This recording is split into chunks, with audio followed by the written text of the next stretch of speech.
simplicity is incredibly complex when you peek behind the curtain.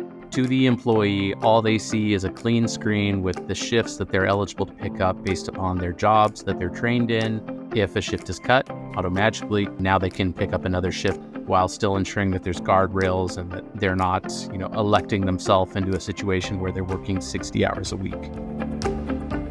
Welcome to a new episode of the What Works podcast series.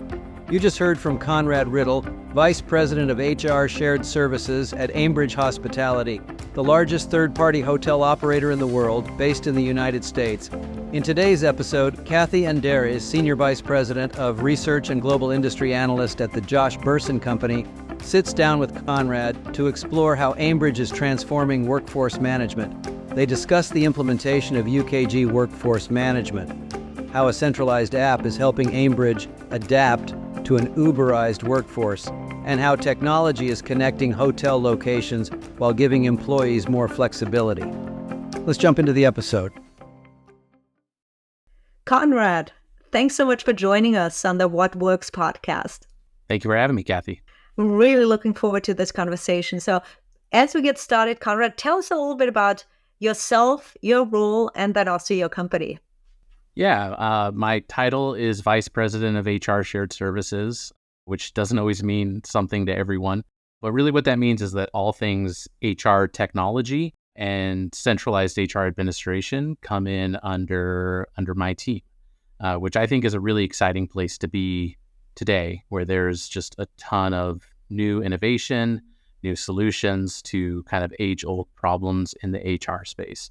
I actually come from a total rewards background, and total rewards is kind of half HR and half systems, and I've been drawn into the system side, and I think I'm here to stay. Tell us a little bit more about who the company is and what problem you were trying to solve as you got started with UKG Workforce Management. Yeah, so Aimbridge is a third-party hotel manager, and I would venture that most people listening have stayed with us before, but you probably didn't know it. So what I didn't know before I got into the hospitality industry was that increasingly Marriott, Hilton, Hyatt, and all the different brand names that you see on the buildings do not operate hotels. They're much more in the franchise business, and usually who owns those hotels are investment vehicles. So your 401k, if you see that real estate option, that likely has a holding in a hotel.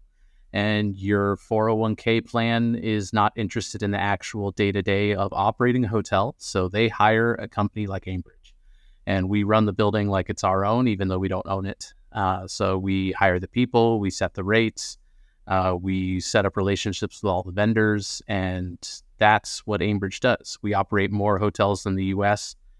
We're actually the largest third-party operator of hotels in the world, and we're the largest third-party operator in the United States as well. Wow. How many hotels do you have, and how many employees do you have as well? Yeah, we're pushing about 1,100 locations right now and about 45,000 employees in the United States. Wow.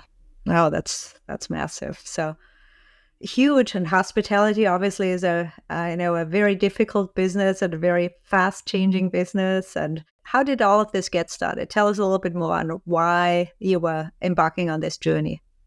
Yeah, so a few years ago, after we're dusting ourselves off post-COVID and really thinking about kind of what's next, my CHRO challenged her leadership team.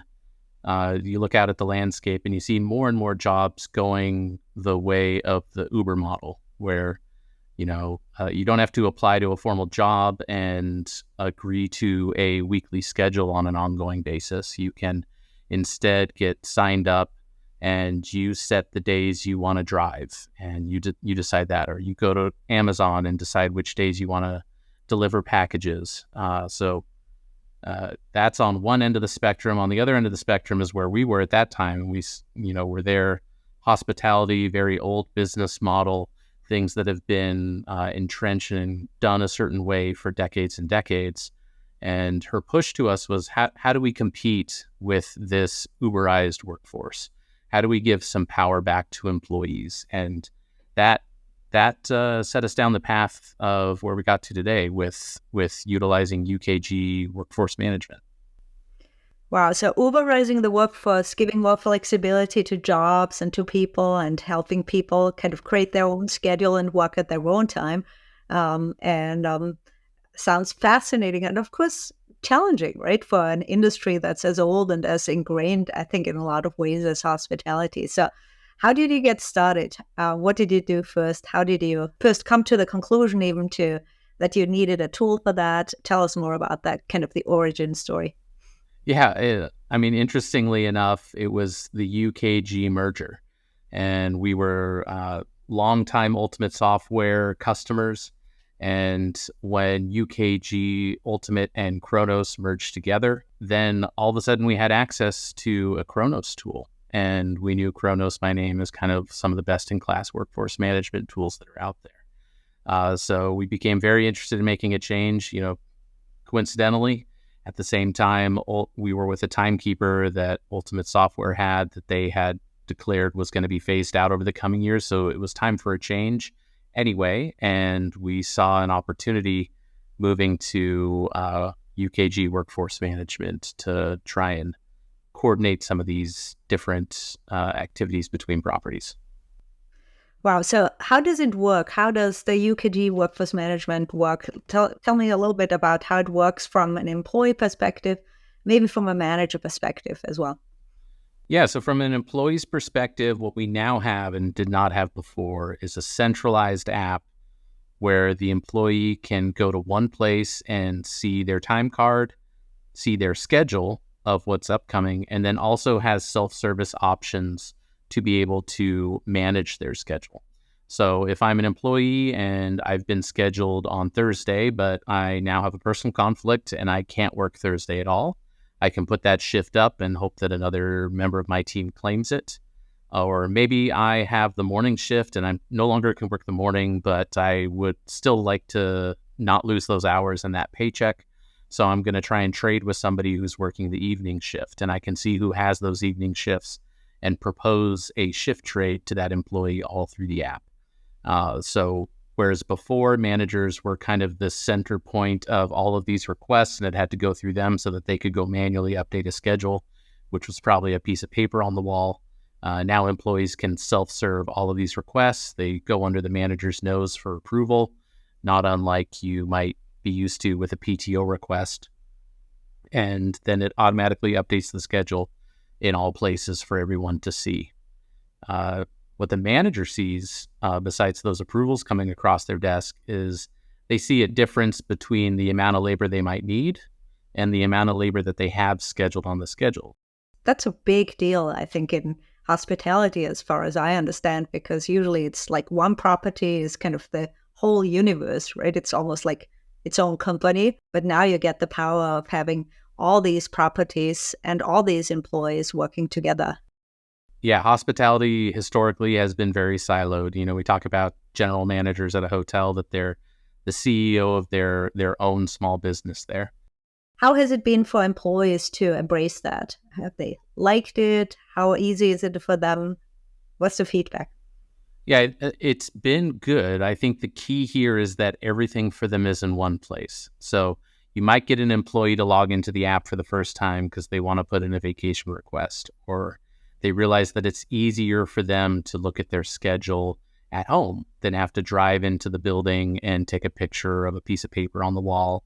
But then once they're logged into the workforce management app with UKG, everything is there. Their time card's there, their PTO balances are there, their schedule is there. Their ability to request changes to all of those things is all there in one place for them.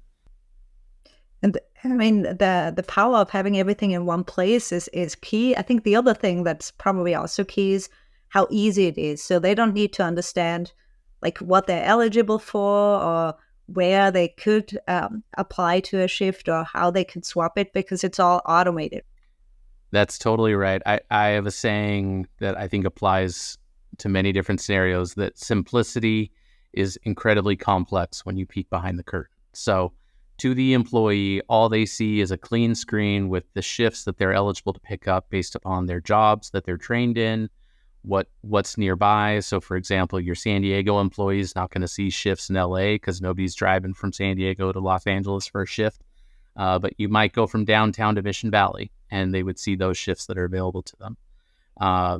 Like you said, if somebody's already up against their 40 hours a week, they're not going to see the ability to pick up extra shifts. But if a shift is cut and they go down to 32 right away, automatically, now they can pick up another shift, maybe at another location or in another job. So there's there's series of different work rules that are trying to present a really clean, easy to use interface to the employee, while still ensuring that there's guardrails and that they're not, electing themselves into a situation where they're working 60 hours a week. What about the managers? Did it make their life easier? Has it been? Because if they had before, you said before, they would stick something schedule on the wall, right? It would be all manual. How has it worked for them? It certainly simplified their life. There's a small contingent of people that I think were used to the way it was and liked everything flowing through them. But I think the large majority of managers that we don't hear feedback from, which in my world usually means something is working, it just happens with less time and less effort than it used to. We had to be really thoughtful around what sorts of changes go through and are more of the informational notification to the manager versus which sort of transactions actually require manager approval before they go through and update a time card or update the schedule. But once all that's in place, now the manager just is approving requests. So it sounds like such a fascinating, such a good journey. How long did it take you to set it up? What was the timeline for all of this? It took us about 3 months to get the entire organization on the platform. And I would say another 6 months before it really gelled into place. Right now, we're a little over 18 months in. With an organization our size, we had a realization with this project that it's just too big to big bang the entire organization all at once. So we broke ourselves into about 5 different groups, depending upon complexity and different business requirements, and then took us through in different waves. Even though it would be simpler to just rip the Band-Aid, at the end of the day, me and my team are only resourced to a certain level, and we can't support 1,100 properties all at once. Whereas if you say, 5 different waves of 200 properties, that starts to feel, it's still overwhelming actually to say it out loud, but it feels a little more realistic than 1,100 all at once. So what's been easy, if anything, on this, and what's been hard? Easy has been getting the employees to see the value of it. I mentioned earlier that when you hit a certain tipping point on property, then they started showing each other. We would see certain properties where employees had figured out how to use the tool, and then it just took off on its own. What's been hard has been the amount of change that happened all at once. I mentioned it was 6 months to implement and probably another 6 months to really gel. It is a massive undertaking. Now, for Aimbridge Hospitality, we didn't have a workforce management tool prior to this. We had a timekeeping tool. We had a separate kind of labor standards scheduling tool that only some properties were using. So it was a huge amount of change that we brought into the system all at once. It's been an interesting experience. I bet, but you made it work. So congrats to you. What are some lessons learned that you would share with others who are embarking on this journey? One thing we've had to double back on a few times is where we didn't leave ourselves enough flexibility in the solution, that we built something that was just too rigid. So when managers in the operation would come back to us and say, "This is great, can it also do this?" We'd say, "Yes, but we need to go rebuild something from the ground up to make it do that." So if I had it to do over again, I wish I had left a little bit more flexibility in some areas so that we could be a little more flexible as we went along. Another lesson learned I alluded to earlier is that what managers say associates want isn't always actually what associates want. So making sure you listen to your associate population. Of course, managers are a huge and important stakeholder in any technology project, but let them be their voice and let the associates be their voice, however best you can. That's a huge lesson for sure, and any kind of undertaking to listen to employees and take their feedback and turn it into and shape what you're building with that feedback. And any surprises that you had on what employees actually wanted versus what you had maybe expected, that what they wanted or needed? Anything that like surprised you? Yeah, a specific example is, and this was a huge cultural change in hospitality. We still have time clocks on the wall, but we also, through the same mobile app, rolled out the ability for them to mobile punch. And the amount of rotten tomatoes that got thrown at us by managers when we said we're going to let associates punch on their phones. Now, it's geofenced. All the controls that exist were put in place to ensure that there's not fraudulent punching. Managers thought it would be the end of the world. It is now our most popular punch methodology. We collect more punches through mobile punching than we do through our time clocks today. So a year and a half ago, people were saying, you're inviting the end times, and here we are today, and it's where most of our punches come through. That's a great story and a great example. I can imagine that employees and associates, especially the younger generation, but anybody really is really looking to organizations to use technology and tools and mobile apps, because they do it in their personal life too, right? They use the phone for everything. So why wouldn't they want to use it in the work life too? So I think at a certain point, it's table stakes. If you sit back and say, we're going to do it the old way, at a certain point, you write yourself off to extinction. So not that everyone's going to adopt it. We still, when I say most, and it's the largest amount of punches, it's still like 53%. So 47% of people are doing it the old way. But, we went from 0 to 53 really quickly. What benefits have you accomplished? What outcomes have you accomplished in different areas through doing all of this? Yeah, so we've seen about a third of our employees have, at this point, worked a shift that's not at their primary location or in a primary job. So I don't want to paint a picture that everyone's doing this all of the time, but getting a third of the workforce to do anything is still a really big accomplishment.